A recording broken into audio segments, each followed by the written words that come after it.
Well,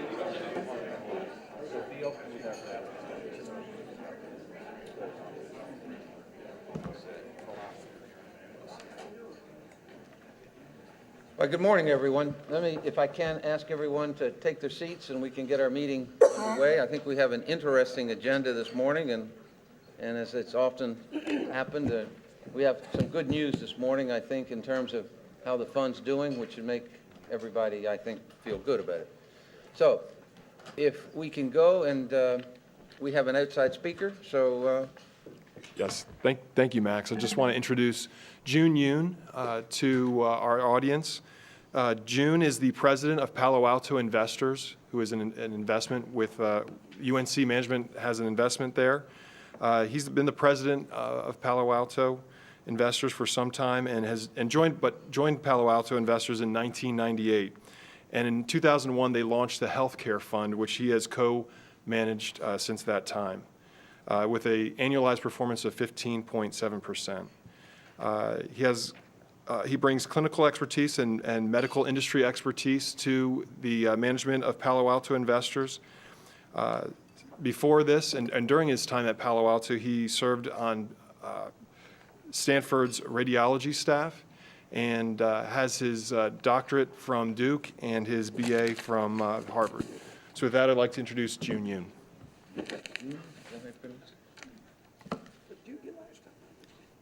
Thank you, Chris. Can everybody hear me? Yeah. Okay, it's an honor to be here. This is the university that launched the American branch of our family. We come from the south of Korea, and my father arrived in 1970 to get his PhD in the School of Public Health. And since then, we moved back briefly, but we eventually settled in Washington, D.C. So we're the American enclave of an old family in Korea. Now, Chris asked me to talk about what we might look forward to during the healthcare century. And I don't mean all the bad stuff you hear about in the media, but the good stuff that we can look forward to. Since I'm a doctor, I get to ask you guys to do an exercise with me. How many people here have children? Please stand. How many people here have children? Thank you. Please sit down. How many people here have children who could see stuff you couldn't see anymore? This is my son. He can see stuff that I can't see. Walking around the block, he shows me all these things like a mailbox or a flower I can't see anymore. Please stand if you've had your children show you stuff that you can't see. Please sit. Thank you. There's something about the eyes of children. They can see things that we can no longer see. Clearly, we as adults, we're smart, but there's something we've lost that we used to have as a kid. I'm going to submit to you that many things, many truths, many ideas, many opportunities are hiding in plain sight right in front of us, and we can't see it. Since I'm a doctor, I'm going to give you an eye test now. Well, that's my son, Jeremy. So here's the eye test. I would like you to read the following sentence. It's a very easy sentence. And all you got to do is count the number of times the letter F appears in this sentence. This is not a trick question. Just go front to back, read it once, and when you're done, look at me, so now you're done. Ready?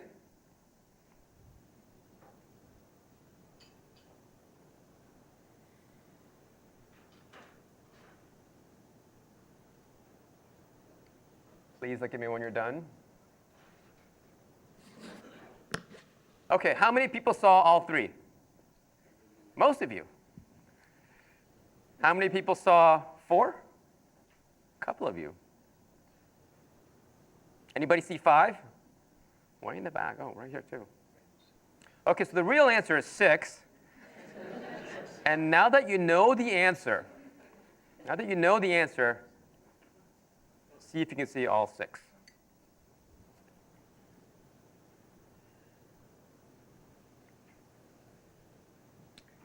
I can tell some of you need help, so it's 5 flies Of, fic, and of. Oh, the of, I didn't see. Okay. So this is called hiding in plain sight.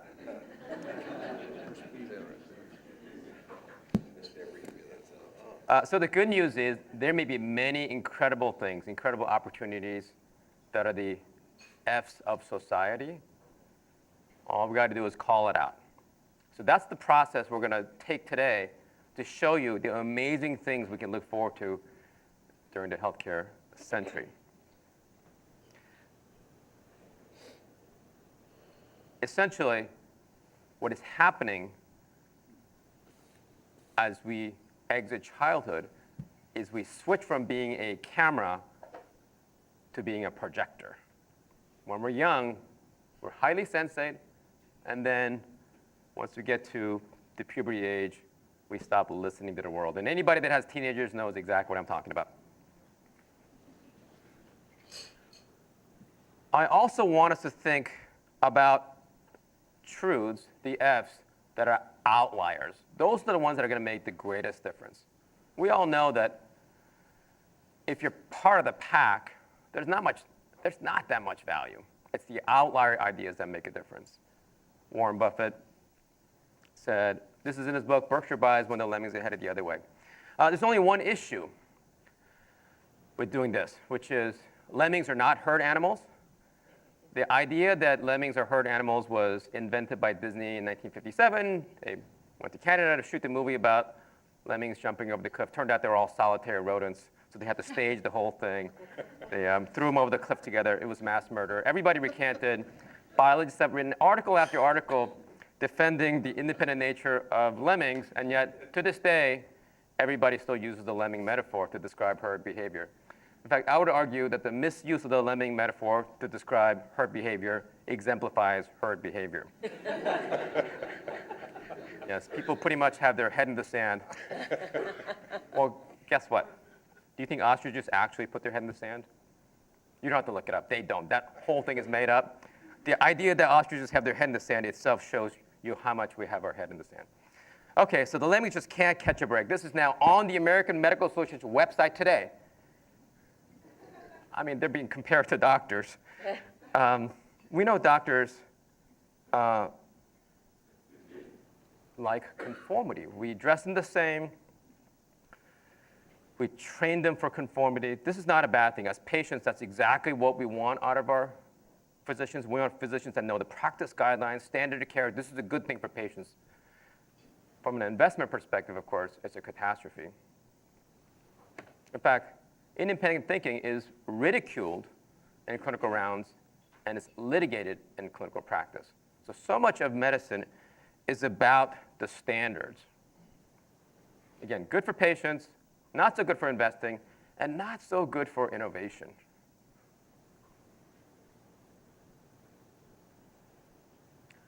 So think different. Outlier thinking is where the value is. There's a third thing I would like to keep in mind as we imagine the great things of the healthcare century, and that's aiming high. I'm going to call it 10x. Aim 10x.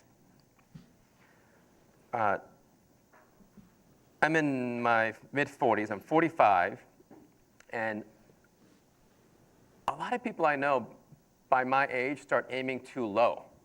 They might aim 20%, whatever that means, for the rest of their life. And you can get to 20% doing what you're already doing, just incrementally improve. To improve 10x, you've got to try new things. You got to take risks. 10x is the kind of return we would hope for. I joined in '98, started investing in healthcare. We did a 10x, a little more, in the first 10 years by 2008. We hope to do another 10x starting in 2008. It's great to aim high. And it's not what most people do. A good way to tell somebody who's aiming too low is you can tell by their questions. You know, if they like something, but they want to try to get a 10% better entry price, they're letting you know that the expected return's too low. If you're aiming 20%, that 10% entry price is half your return. If you're aiming 10x, that 10% difference in entry price is rounding error. So you can tell by the questions people ask, how high are they actually aiming? Now, there are a lot of issues with aiming too low. Number one, it's the thing that virtually everybody wants. It's the crowded trade, so they're not even going to get there. In fact, the best thing that can happen when you aim too low is that you get there. Whereas if you aim high, if you aim 10x, even if you fail, you might do 3x. 10x is much more attractive. What else? If you aim too low, if you aim 20%, you can get there through linear thinking. That means you can see all the way through to the end. I mean, if you're 45 and you think you can imagine what your life's going to look like, who you're going to be married to, where you're going to retire, I mean, you're seeing through to your grave. If you run your life with a 10x attitude, you can't see how it's going to end because it's a curve. It's a compounding force. You can't see around corners. It leaves life shrouded in mystery. That's a lot more fun. Lastly, when you aim too low, when the stakes are low, people fight. That's sometimes known as academia. Essentially, people become carvers and dividers when the stakes are low. When the stakes are high, you can unite people. All the things we're going to talk about today are the 10x things, and these are the things that people aren't going to fight over because the returns are so large, you're going to want to be together, work as a team. Now, of course, thinking 10x is nearly impossible in the modern age. If you're interested, I have a separate talk on compound thinking, how to do the kind of compound thinking. It's not something that's taught in school. In fact, it's unwired through math. There are very few people I've met in my career that can do compound thinking. It's going to take that kind of unlearning to get society back onto thinking in 10x. Thinking high, aiming high. Now, of course, we were all born with the capacity to do this. We didn't call it 10x. We didn't call it aiming high. We didn't call it compound thinking. What did we call it when we were children? We called it dreams, right? So it's okay for us as adults to dream about how amazing the healthcare century is going to be. In the interest of time, I'm going to skip through the compound thinking discussion. It'll be on a YouTube channel. I did want to point out one thing as it relates to compound thinking. People often can't feel how quickly things accumulate. I'm going to round my age up to 50, and it's gone by in a blink. How many people have had their life go by in a blink? A lot of people. So when I was young, I thought 1,000 years was so long, it felt like infinity. Now that I've been around 50 years, and 50 years felt like a blink, that means 1,000 years is only 20 blinks. That means 10,000 years, which is the beginning of civilization, is only 200 blinks. And look what we've done in 200 blinks. Look at the society we've created. Look at the world we've created. It's unbelievable. Then imagine what we're going to do going forward. It is almost unimaginable. So I'm going to have to ask you to suspend your beliefs and suspend your disbeliefs and really imagine what the healthcare century is going to be like. I'm going to help you see around the corner. Okay, so healthcare is rising, prosperity is rising, prosperous societies consume more healthcare. But of course, the media thinks there's a healthcare problem. I would argue we have a disease problem. Healthcare is the solution. But that's not to say that there aren't things we can improve about the system. We spend $2 trillion a year trying to make patients' lives better. And there's all this talk of reform and improvement. I'm worried that we're aiming too low. The ideas I hear, they're aiming too low. I mean, why not? Why wouldn't we? If you aim too low, trying to do a little more for a little more or get a little less for a little less, that's not interesting. I was just at Sue Hellman's brainstorm. She gathered about 100 of us in the healthcare industry. It was Francis Collins from the NIH, Peggy Peggy Hamburg, head of the FDA, Harry Feinberg, head of the Institute of Medicine, a group of other entrepreneurs who care about healthcare. There were only 2 investors represented. It was myself and Brooke Byers from Kleiner Perkins, who actually donated the building. And Sue got up on stage and said, basically, after 50 years of modern medicine, we still don't know the mechanism of any of these diseases. After 50 years of drug development, none of our drugs reverse disease. They really don't get you better. We need something completely new. Okay, so I would submit to you that there are ways to improve our healthcare system by 10x and at 1/10 the cost. So I believe we can get 100-fold magnification on the healthcare system without any new invention, just by pointing out the F's of the healthcare system. So I enjoy taking Stanford Design School student on a safari of the hospital just to point out all the F's. Remember, most of the $2 trillion we spend is not drugs and devices, it's services. So 1.8 trillion is services. And there's so much opportunity to improve on that 1.8 trillion. So just walk around. The idea that bacon, eggs, and potato kill you, Stanford helped invent that idea 30 years ago on the 2nd floor of the hospital. You go down to the 1st floor, what do they serve you? They still serve you bacon, eggs, and potato. We've known about germ theory for about 100 years, and you just watch. There's a leper coming through the cashier, hands over coins, and then the leper then hands it to the next patient who's an immunocompromised oncology patient. Complete failure of insight. Why do we have doorknobs at hospitals? We've had a germ theory for 100 years. Why do we have elevator buttons? You know, a pediatrician might tell you, if you have young kids, don't take your kids to a place like Gymboree in the wintertime. There's so many sick kids, they're sharing toys. You look at the waiting room of the pediatrician, they have books and toys. And I love this slide. Disease knows no time of day. So it's been known for decades that if you enter a hospital with a stroke or a heart attack in the evenings or weekends, you have higher mortality rate. And yet to this day, the staffing in hospitals reflects a 9-to-5 culture instead of the actual mortality statistics. You could save people's lives just on this insight alone. This is a known thing you can fix. And yet most hospitals aren't doing it.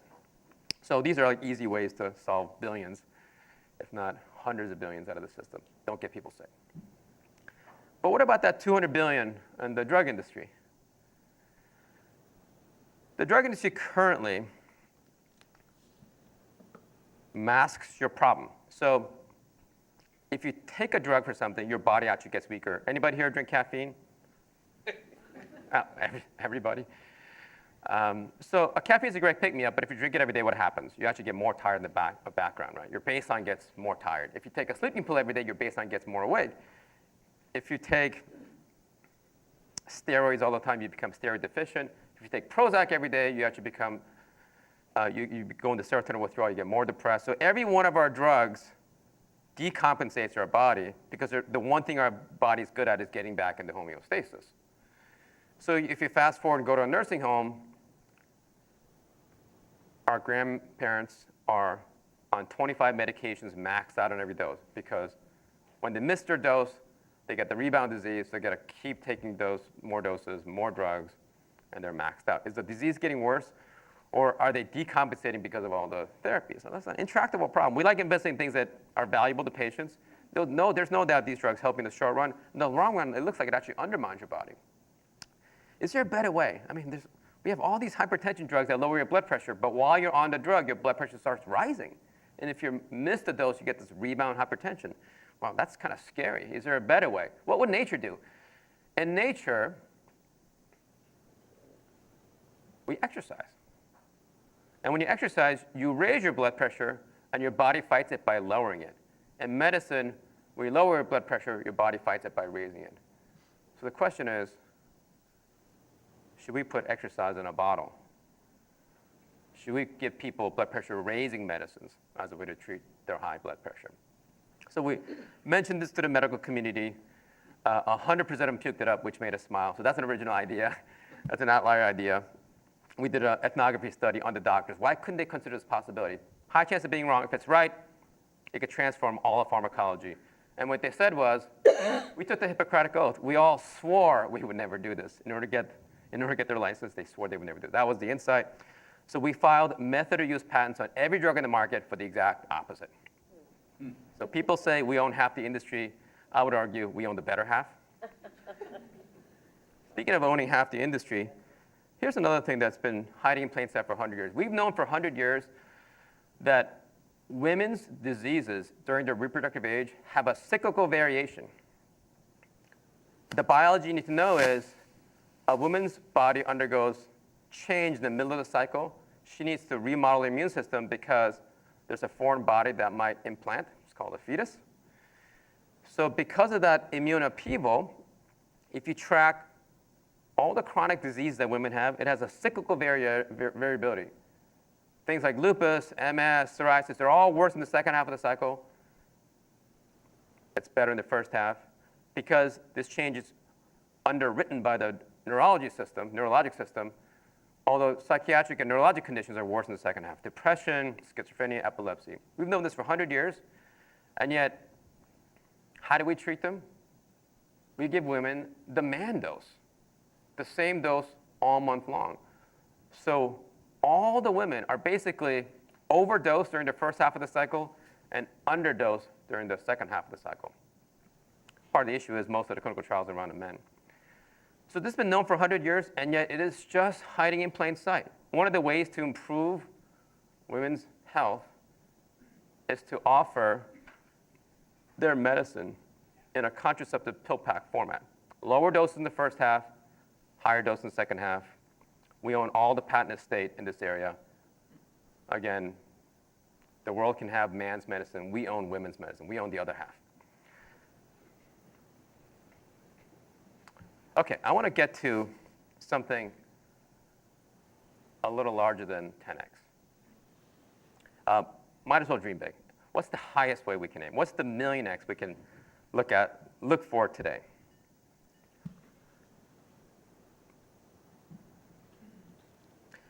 Have you heard of Pascal's wager? He was a mathematician. Here's what Pascal's wager looks like. It looks like another McKinsey chart, 4 quadrants. Basically, he said, I can't prove, none of us can prove the existence or non-existence of God, but I'm going to wager that he exists because if I live my life assuming he doesn't exist and he exists, I've got eternal damnation. If I live my life assuming he exists and he does exist, I've got eternal salvation, and the costs on the other side are pretty low. So I'm just going to wager he exists and live the good life. This was actually discovered posthumously. I hope he feels happy with his bet. So I'm now going to propose for you and for all of society, this is going to be public soon, Weissman's wager. Now, August Weissmann is the second most important evolutionary biologist ever, which is another way of saying you have no idea who he is, because in America, we only celebrate number 1, Charles Darwin. August Weissmann was the successor to Darwin, and as soon as Darwin had said, traits that we have are wired, he wondered, is it possible that aging and death is wired? That it's not something that just happens. Remember, the conventional view on aging back then and even now is that it's just wear and tear. They just can't keep up with all the things that break down. And so the way the practice of medicine looks, it looks like a game of whack-a-mole. You're just putting out fires. It's highly inelegant, inefficient, and ultimately ineffective. The system allows 100% of the people to still die. But August Weissmann said, you know, this thing might be wired. But he gave up on his own theory by the end of his life because he couldn't figure out why so many different things could occur at once. seems like we're dying of so many different things. It's, it's impossible that so many things emerge at once. It's got to be a single thing. A trait should be single. Why can there be so many things? He disavowed it.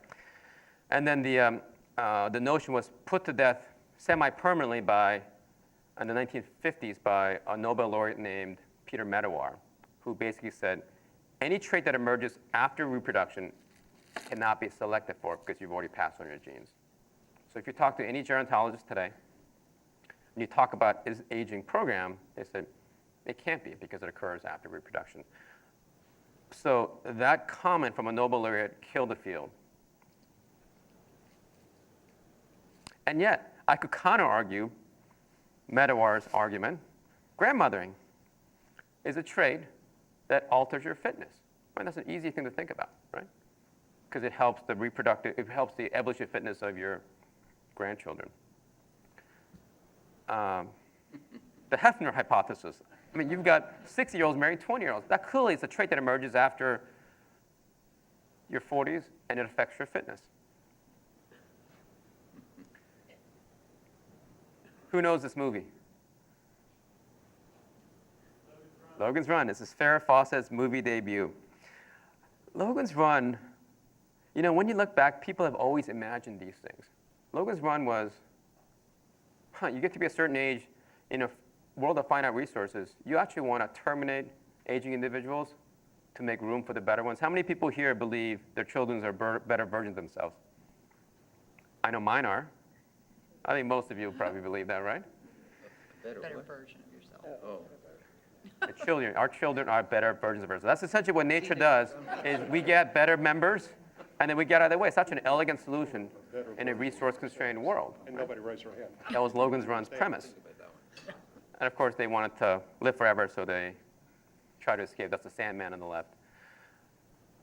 In fact, if you look closely, there's examples that would make you think aging is programmed. Salmon in the Pacific Northwest, they're perfectly healthy. They go upstream, they lay their young, and the next 48 hours, their hormones start going backwards, and they all die. In fact, they become part of the food chain that the kids eat. It's almost like they're recycling themselves to become better versions of themselves. It's almost Buddhist. It's almost scary how it's wired. Here's another tangential piece of evidence, circumstantial evidence to think about when you think about, because it is aging program. From age 0 until age 12, your per annual mortality rate actually goes down. And it stays pretty low. In fact, if you could live at the per annual mortality of a 12-year-old, you would live 7,000 years. Did I mention that I'm 6,000 years old? After 45, though, your per annual mortality rates are skyrocketing. And the fact that this happens in such a narrow time window for everybody would make you wonder, hey, this thing looks like it's a program. How could there be no diversity in the fact that this is what happens? So I have huge hopes for the notion of programmed aging. But like Pascal's wager, it's not something you can prove or disprove, and I'm amazed that people argue about it. You can't prove it. So the point of the wager is I'm just going to assume it's programmed because that allows me to look at completely different places to solve aging than conventional medicine. It's the road not taken. I don't know if it's right, but I know it's priced at 0.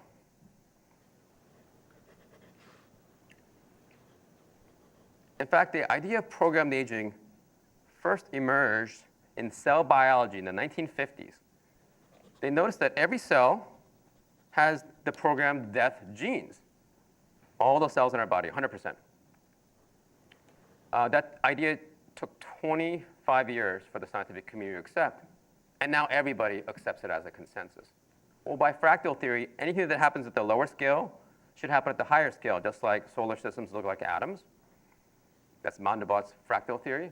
So if there's programmed death of cells, why wouldn't there be programmed death of organisms? Another piece of circumstantial evidence.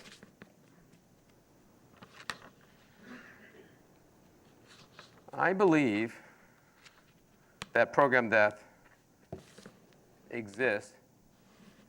And the beautiful thing about that way of thinking is that now you think about it as a switch, and any switch that's turned on can be turned off. So while the rest of medicine is playing whack-a-mole, We're just like, oh, let's just go find the switch. And I think finding this switch, do you think it's going to be hard? I think it's going to be simple. It's going to be easy. The reason I think that is because it's happening already. Remember those cells that are programmed to die in our bodies, every one of them? Well, a few of them shuffle a couple of genes, and they become immortal. What do we call them? We call them cancers. Now, cancer is the worst scourge of humanity. On the other hand, it's one of the most amazing things going on in nature. All these cells that are programmed to die, over 6 billion people, there's many different mutations that are taking these cells towards immortality. It's happening all over the world, independent of each other. Cancer is rising. Unfortunately, they killed the host. We've got to solve the problem. But from a phenomenon standpoint, this is one of the most amazing things going on in nature. It's almost like an aging cell self-turning back into a stem cell. So we're the first group in the world to say, let's not just focus on what cancer is doing wrong. Let's focus on what cancer is doing right. They could be a portal to a world that we cannot imagine right now.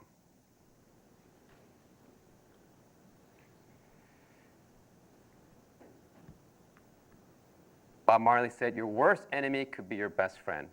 What an incredible place to look for the portal to end aging, is cancer itself. Okay. I didn't want to leave you with just that. I actually want to give you some tangible things to think about of where those switches might be. I'm not just going to say it's easy. I'm going to say it's actually here. The switches are here. Okay. Clearly, in nature, we don't die of aging per se. What's the most common cause of death in nature? Anybody? Getting eaten, right? Yeah, exactly. I mean, in nature, nobody serves us meals. In nature, every meal, you're either the prey or the predator. That's all that ever happens to you. Right? If you can survive a predator and go on to reproduce, the genes that help you survive will become very popular. So think about all of us as the survival bias of 4 billion years of escapes. None of our forefathers and foremothers died before reproducing. And that's an amazing statistic. And the genes that help us survive have accumulated in us, and collectively we call that the fight or flight system. Have you guys heard of that? Probably, fight or flight system, right? The fight or flight system's job is very straightforward. It's to help us deal with that 4 minutes of terror in the wild, because in those 4 minutes, you're either dead or you've made it. So what the fight or flight system does is, imagine being in front of a lion.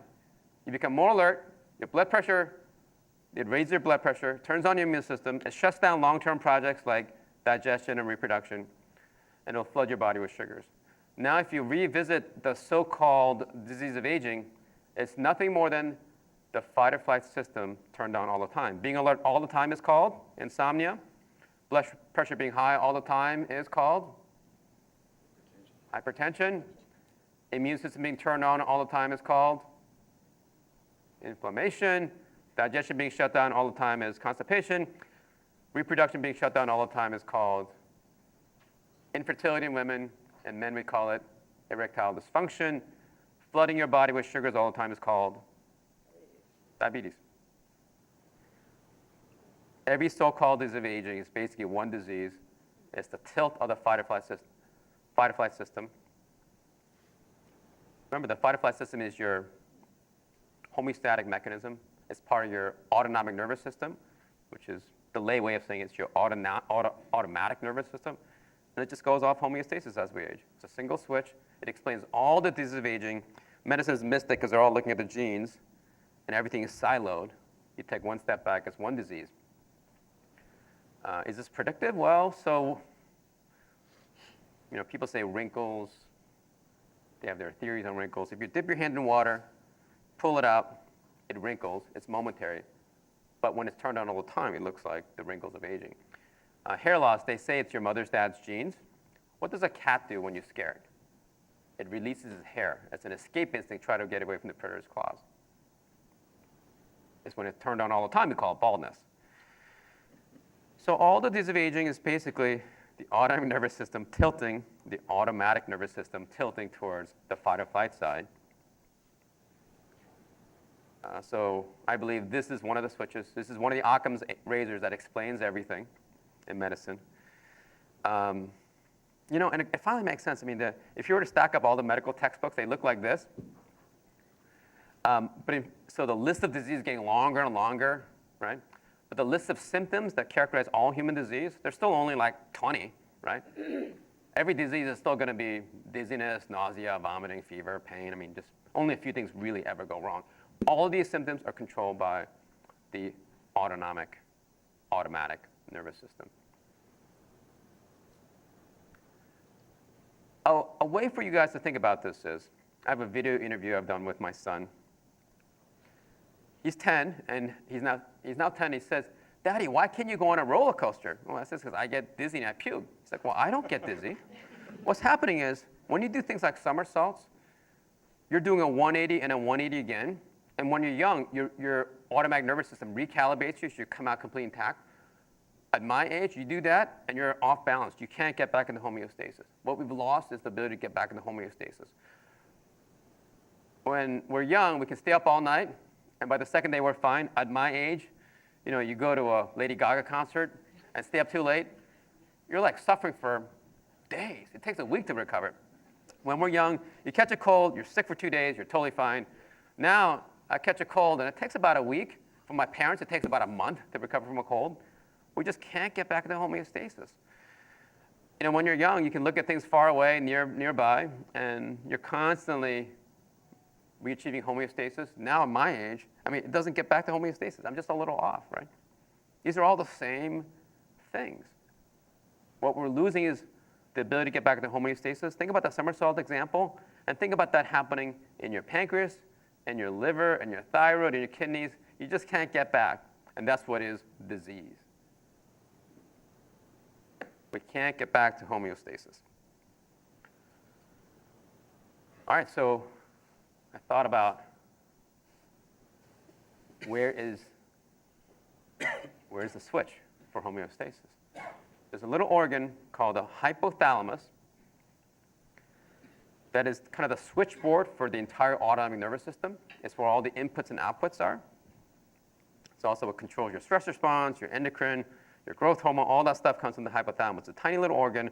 There's almost no funding going into hypothalamus research. Remember, science tends to fund things that go wrong, but the most interesting things in biology are things that don't go wrong. So the most interesting things in science don't get studied because it doesn't go wrong. There's no funding for it. It's very ironic. So hypothalamus almost never goes wrong. You've never heard of it. There's no specialty around it, right? It just does its thing. And after age 45, it just starts undergoing natural degeneration. And all of a sudden, things that look like diseases of aging emerge. I think this is totally fixable. So I've been writing about this for 9 years. We own the entire patent estate on modulating the hypothalamus to essentially make you live as long as you want. If you were to be able to restore hypothalamic function, you'd get back into balance. Your wrinkles would go away. Your hair would grow back. Your sugar would normalize. Blood pressure would normalize. Reproduction would come back. So we're not talking about the end of aging. We're talking about like getting back to about a 25-year-old. I don't think we'll get it right when we first start. I mean, some people may end up at 12. Some people might end up at 35. But in the long run, I think we'll be able to tune it. And that becomes a portal to a brand new world. So I started studying what is making the hypothalamus start degenerating. And what I discovered when I was in radiology, I would look at these CAT scans, and by the time kids are passing 12 into 13, they're calcifying their pineal gland. Pineal gland is what controls the hypothalamus. And the fact that that undergoes degeneration at 12 was very striking. Now, pineal gland is even less studied than the hypothalamus because it almost never goes wrong. There's no disease of pineal gland you've ever heard. Pineal gland takes in light, the mothership, reads information, it's the clock, decides when the hypothalamus dies, the hypothalamus degenerates. That seems to be the aging process. All written about in the last 9 years. Since about a week ago, I've been completely flooded because Here's the study that was published in Nature. This Harvard group tweaked one molecule in hypothalamus, and the mice are living like much longer. Everybody's like, oh my God, this could be it. This could be it, right? Now the science is catching up to us after a decade of us theorizing this. The nice thing about hypothalamic function is that it's very easy to measure. This is one of the words I want you guys to remember, heart rate variability. That's the beat-to-beat variability of your heart. You can detect it off an EKG. Remember, EKG, the beautiful thing about this, EKGs machines are installed all over the world, but we're now using new information out of it. Instead of looking for heart attacks or arrhythmias, we're looking for beat-to-beat variability. That's your signature of degree of imbalance of your homeostatic system. It's a $2 test. I'm asking the entire world of scientists to do things to normalize this. This is now a validated association with every disease of aging. If you can improve this, I believe you can basically undo aging. Okay, so while we're waiting for all this, anybody know this movie?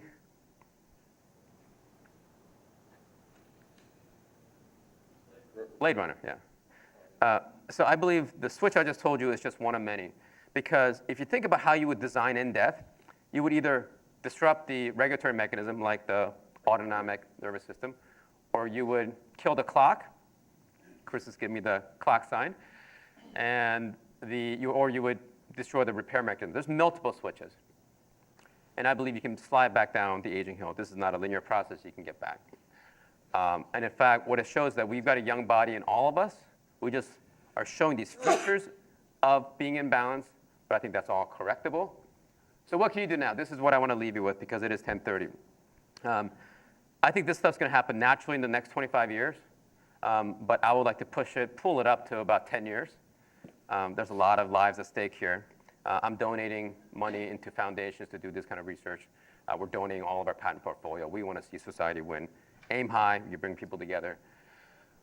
So what can you do in the meantime? What are the things that actually move heart rate variability? Sleep improves your heart rate variability. This now finally explains why sleep helps with every disease of aging. Don't stress out. Stress is one of the things that makes it worse, right? And not stressing out not only includes your own self, but don't be around stressed people, because stress is very contagious. Kind of like secondhand smoke. There's secondhand stress. If you're around stressed people, you'll get stressed, because in nature, we're all wired to make the stress of others our own, right? If you're a wildebeest and the wildebeest next to you is freaking out and you don't freak out, you're the one that's going to get eaten. So we're all wired to assume the stress of those around us, make it our own. This is the reason why I think heart disease, a lot of disease flow through families, not just because of genes, but because type A parents create type A kids. This is obviously not my child, but this is Palo Alto parenting. We're now so wrapped in our fears to your total irrationality. We're stressing out the food chain. We're killing everything through stress.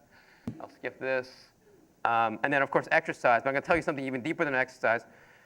When you exercise, you actually increase your fight or flight, and your body fights it by lowering it. This is the reason why exercise helps with everything. It improves your heart rate variability, right? And I'm going to skip the rest of this. This will all be on video, so you guys can watch it later in the interest of time. But this is the important stuff. It's the important stuff. And the last thing you can do, What else? the last thing you can do to improve your heart rate variability is to laugh. That's been shown to improve heart rate variability. And what I love about laughing, everything else we talked about, the issue with disease is it's contagious, right? And stress is contagious. Virus is contagious. But none of our treatments today are contagious, with the exception of laughing. That's like the only therapy that's contagious. So I would encourage everybody to laugh. In fact, when I was in medical school, at the end of medical school, they told me, you know what they told me? Laughter is the best medicine. I'm like, why don't you just say that in the first place? All right, anybody know this movie? I'm literally almost done. Okay, so this is Mel Brooks's History of the World, Part 1. So I'm going to give you the history of the world, my version. First, there was life, and there was imperfect copying, we called it reproduction, that allowed natural selection to sort through traits. Then came sexual reproduction. We divided male into female. We could check each other out and now select traits as an incented party, because we're going to form 50-50 JVs. So you accelerate evolution. Not only is natural selecting you, but you're selecting each other, traits in each other. The next emergence was death, which allowed recycling of old members to make better versions. That's the third greatest invention. And then the fourth great invention was the brain, because now we can learn traits not through genes, we can learn in real time. In the old world, in order to figure out whether you should take the blue pill or the red pill, you'd have to have a diversity of preferences. and the ones that pick the right one will live, and ones that pick the wrong will die. That's a very expensive way to innovate traits. Now you can just learn. So now we're in a mimetic era of evolution. And the thing about memes or ideas is that in order to acquire memes, you've got to live. Whereas in order to acquire genes, you have to die. So this is another summary statement. In the old world, dying was the way to promote evolution. In the forward-looking world, living is the way to promote evolution. So we're soon going to be entering the post-Darwinian era of evolution. This is going to be History of the World Part 2. And all of us are basically the transition generation. Thank you very much.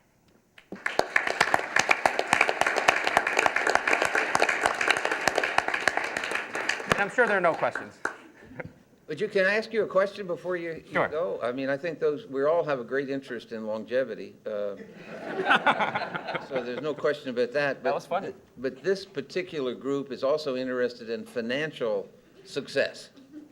And I guess the question would be, how would you take some of these ideas and convert it into financial potential? I don't know exactly what your company did or does, or what should we as an investment group be thinking about in terms of participating and hopefully being rewarded both from longevity as well as financially by your prognosis here? So the first way to answer the question is to be invested in healthcare.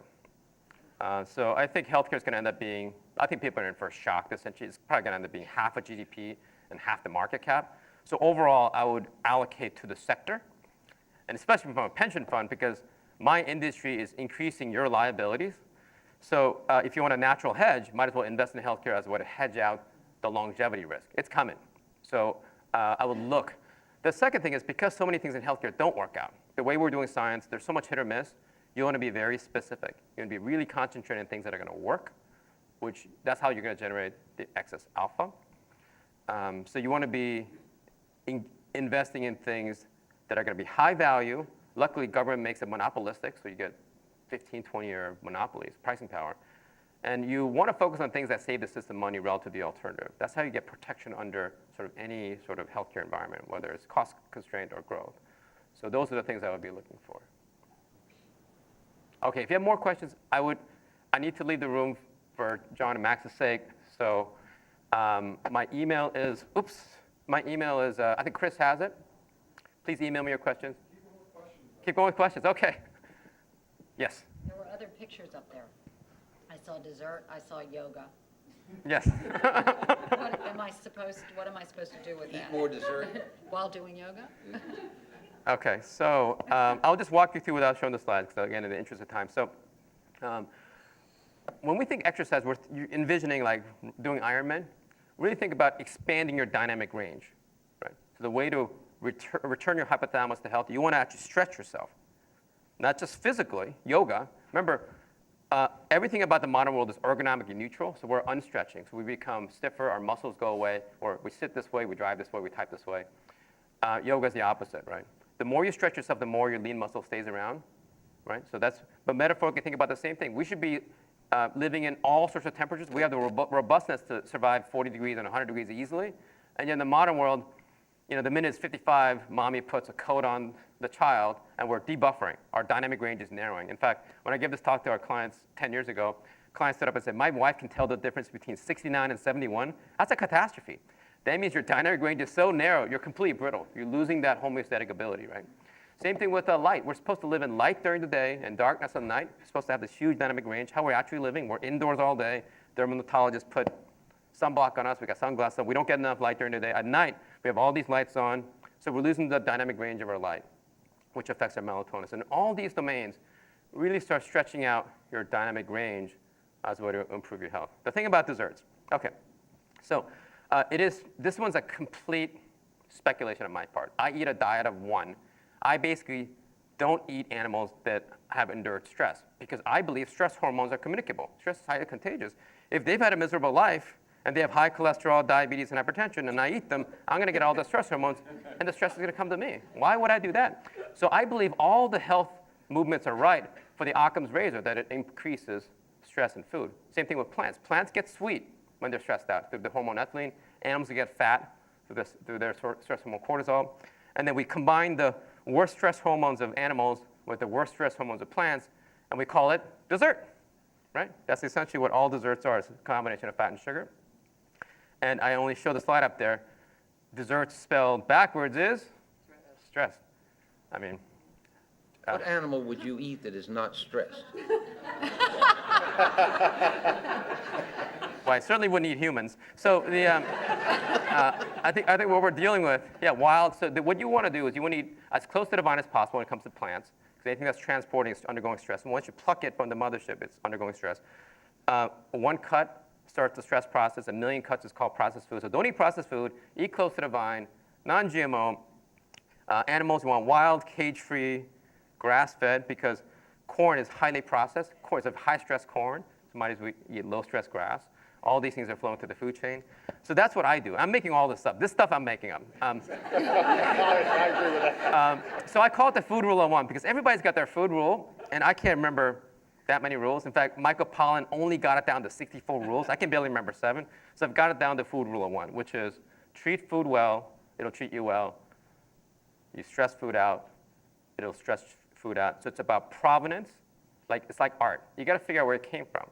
It's not the type of food. It's not eggs that kill you. It's not meat that kills you. It's like, how was it treated? That's my belief. And since I started doing this in January, for the first time, I now have started to feel, again, the feeling of nothing.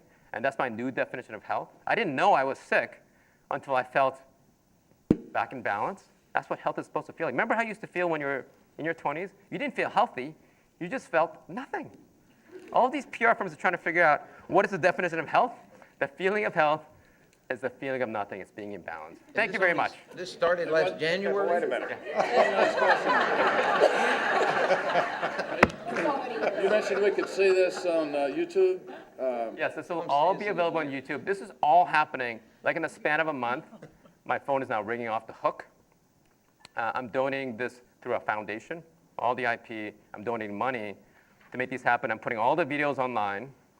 The book is coming out on Monday. It's a free book. There's no economics behind this. It's all written out so you can go back and think it through.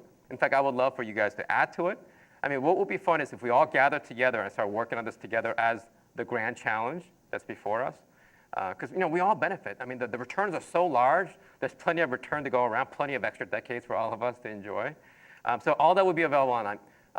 The YouTube channel is Dr. Joon Yoon, www.youtube.com/Dr. Joon Yoon. This talk was taped, so this will be online as well. We're going to do a little processing to get rid of my ums and speech impediments. So that'll be available online. And the book I'll send through Chris. It's a free book. It's only 64 pages, and you can read up there. Thank you very much. Thank you so much.